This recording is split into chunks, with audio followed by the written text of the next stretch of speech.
Muy buenas tardes.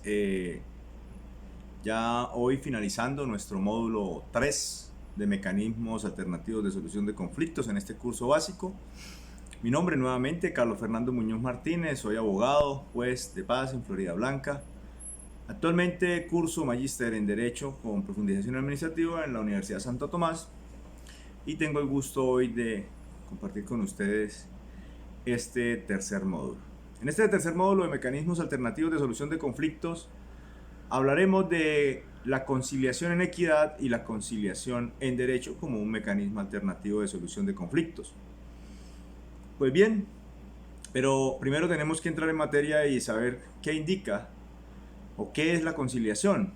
Entonces nos dice el artículo 64 de la ley 446 del 98, nos dice que la conciliación es un mecanismo alternativo de solución de conflictos por medio del cual dos o más personas gestionan la solución directa de sus diferencias con la ayuda de un tercero neutral y calificado muy diferente a un juez, denominado conciliador. Entonces, partamos del hecho de que es un mecanismo de solución de conflictos y que a partir de ello, pues, también lo ejerce un tercero que es muy diferente a un juez de la República.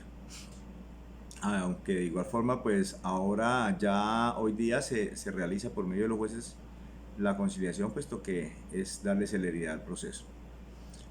¿Cómo aparece la conciliación en Colombia? ¿Será que esto solo fue reglado en 1991 y de allí podemos indicar que aparece? Pues quiero contarles que en 1834 el general Santander estableció la conciliación como un medio para llegar ante los jueces de paz de ese momento, ¿cierto?, a controvertir sus negocios y a todo lo contencioso en lo civil. Asimismo, en 1919 se establece la conciliación como obligatoriedad en materia laboral. Posteriormente, en 1931 se crean las cámaras de comercio y una de sus funciones o prima las funciones para que ésta sea también quien ejerza este mecanismo de conciliación.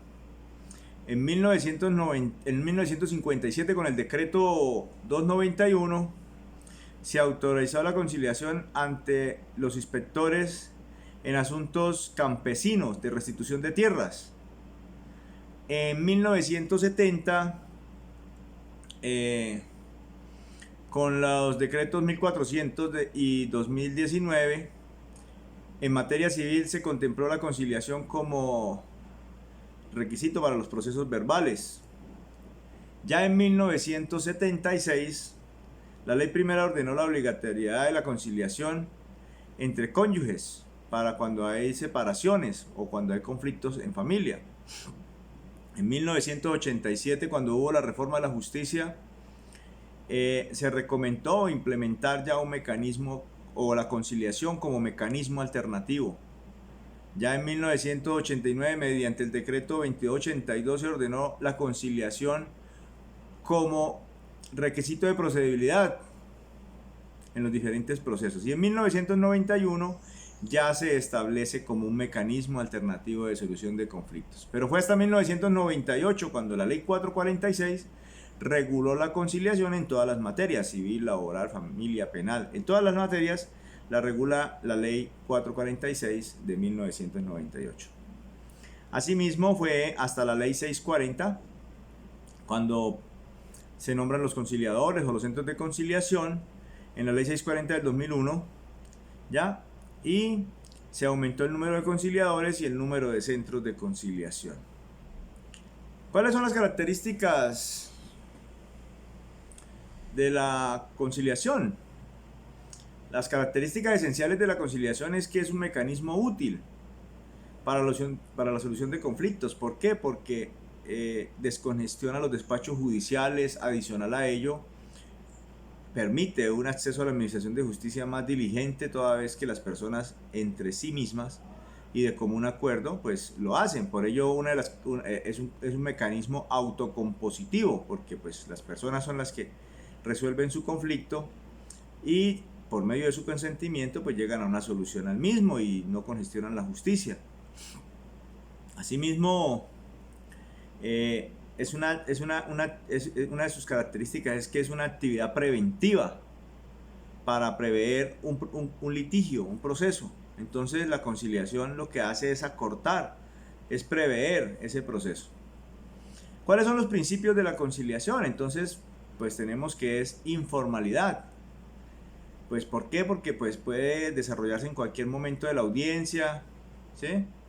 Puede desarrollarse un trámite conciliatorio en cualquier momento, porque así ya estén en los juzgados, en los despachos judiciales, los procesos. Esto no impide que las partes quieran conciliar y de común acuerdo le digan, señor juez, ya nosotros conciliamos y se terminó esto.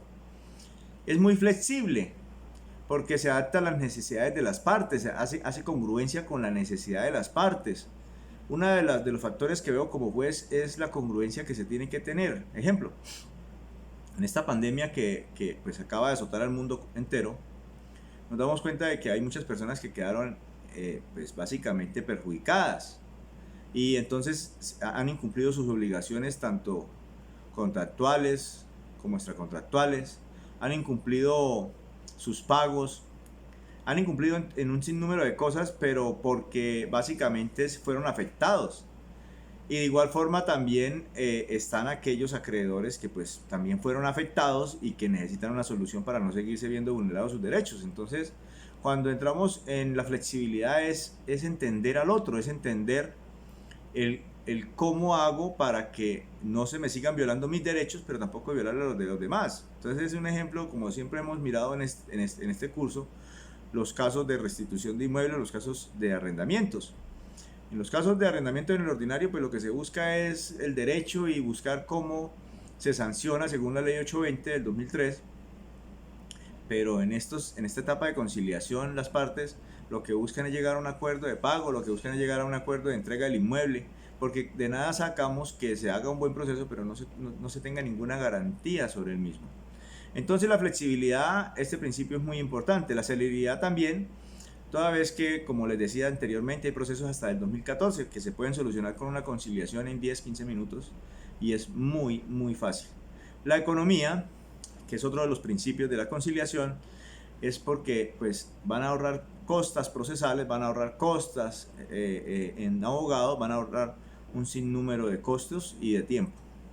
Y la idoneidad, el conciliador es un profesional calificado en derecho y es un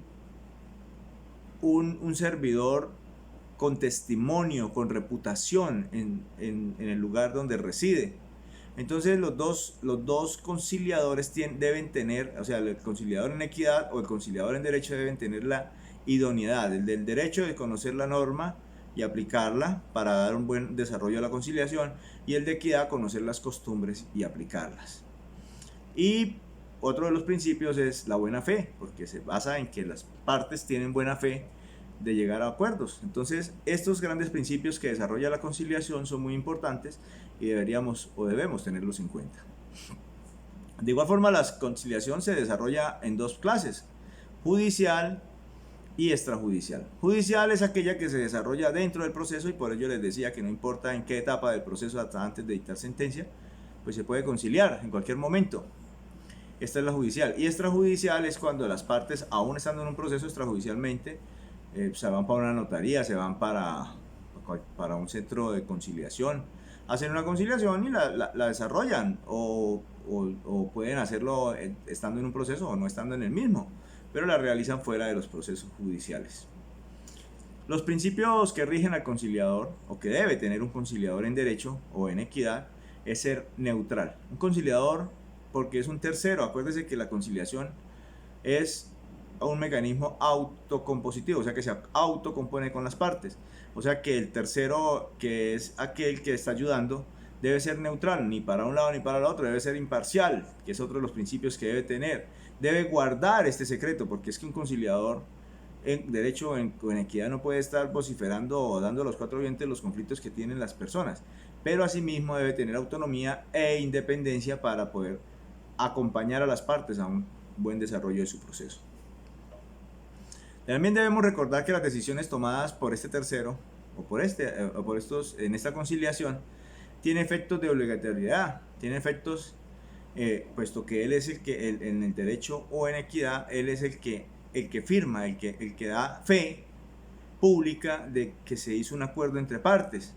Entonces, las decisiones tomadas en estas conciliaciones prestan mérito ejecutivo y hacen tránsito a cosa juzgada, como ya se venía indicando, garantizando el cumplimiento de las partes, de lo que las partes se comprometen, ¿cierto? Siempre y cuando en el acta de conciliación se consagre una obligación clara, expresa y exigible. Entonces, una de las claves de los documentos o de las actas de conciliación es que sean actas que expresen la claridad, que expresen la exigibilidad de lo que se pactó entre las partes. Asimismo, recordamos que la Ley 640 del 2001, en el artículo 38, estipuló un requisito de procedibilidad. Entonces, este mecanismo fue establecido para ahorrar, para descongestionar, para permitir el acceso a la administración de justicia, y por ello pidió que en ciertos procesos se estatuyera como requisito de procedibilidad. El artículo 38 de la Ley 640 del 2001 nos dice: si en materia que se trate de conciliable, la conciliación extrajudicial es en derecho, como requisito de procedibilidad deberá intentarse antes de acudir a la especialidad jurisdiccional civil en los procesos declarativos, con excepción de los divisorios, los expropiación y aquellos en donde se demande o se obliga a la citación de determinados. ¿Qué quiere decir? El legislador pidió que en los procesos que fueran ejecutivos, pues no se acotara el requisito de conciliación o el requisito de procedibilidad como tal, toda vez que pues son procesos que llevan medidas cautelares, y entonces en estos procesos pues ir a advertir a la otra parte de que yo voy a conciliar pues puede ser contraproducente porque se puede insolventar. Entonces recordamos que son obligatorios en materia civil para los procesos ordinarios declarativos de mayor mínima cuantía con respecto a servidumbres, posesión, responsabilidad civil contractual, extracontractual, pero no son obligatorios para la restitución de inmueble, para los procesos de pertenencia, para los procesos de deslinde, amononamiento, para los divisorios, para los ejecutivos en los cuales se pretenda solicitar medidas cautelares. Entonces la clave es que para los que se necesiten pedir medidas cautelares no procede la conciliación como requisito de procedibilidad. Esto nos lo encontramos en el artículo 590 del Código General del Proceso, donde nos explica que en todo proceso y ante cualquier jurisdicción, cuando se solicite la práctica de medidas cautelares, se podrá acudir directamente al juez sin necesidad de otorgar conciliación prejudicial, para que lo tengamos presente y podamos hallar. Pues entonces, ahora bien, pensemos en la conciliación en equidad, que es un mecanismo, ¿cierto?, que ayuda a desarrollar los principios de las partes o de las personas, ¿cierto?, y que es un mecanismo autocompositivo. La conciliación en equidad, pues, tiene un trámite y la primera fase es acudir al el PASE, que traducido se dice punto de atención de conciliación en equidad. Estos son ubicados en casas de justicia y en centros de convivencia ciudadana, salones comunales, donde el municipio ha facilitado que se llegue a la conciliación en equidad. Una vez estando allí, pues se hace una audiencia de conciliación y el conciliador deberá explicarle a las partes a qué se están sometiendo, sea en equidad o sea en derecho, y les podrá indicar que pueden hacer por etapas la conciliación, toda vez que se puede tratar completa o se puede parcializar. Entonces, en la conciliación de equidad encontramos los tres integrantes, que son los solicitantes, los invitados y el conciliador. Entonces las partes, diríamos así, que son los solicitantes y los invitados, y el conciliador en equidad o en derecho.